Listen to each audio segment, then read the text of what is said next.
အိမ်ရှင်မတွေမမီတွေတရက်ဘာချက်စားရမလဲဆိုတာခေါင်းကရအခုမှပဲကိုချင်းစာတတ်တော်တယ်။ဒါရက်လုံနေတော့ပိုဆိုးတာပေါ့။ဒီနေ့တော့ကိုရန်လည်းတစ်ခါမှလုံးမစားဖြစ်ဘူးသေးတယ်။အာလူတုတ်လေးလှုပ်စားမယ်ဆိုပြီးတော့အာလူအကြီးကြီးကိုပြုတ်ပြီးတော့ဒီလိုမျိုးလေးဇုံးလေးနဲ့ပဲချီပြီးတော့ပေါ့နော်။ချက်သွန်လေးလေးငရုတ်သီးစိမ့်လေးပပလေးချက်သားမုံထဲတံပြားသီးညင်းငရုတ်သီးမုံကိုက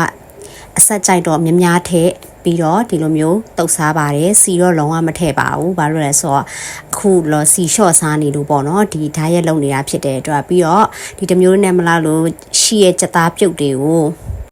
ငပြားရည်ခယူစီ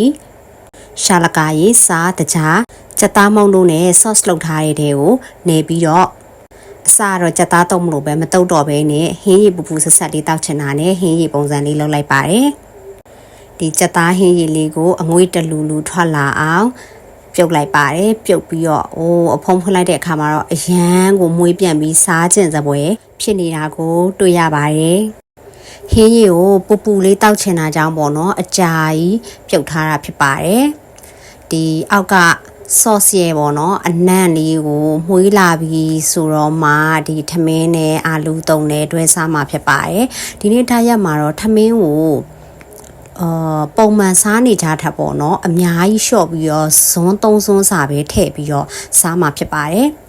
ချက်သားစပြုတ်ထဲမုံညင်းရွက်လေးပါထပ်ထည့်စားလိုက်ပါတယ်ခပ်ချင်းအတူတူဒီနေ့မှာထမင်းထအာလူကိုပို့စားလိုက်တာပါ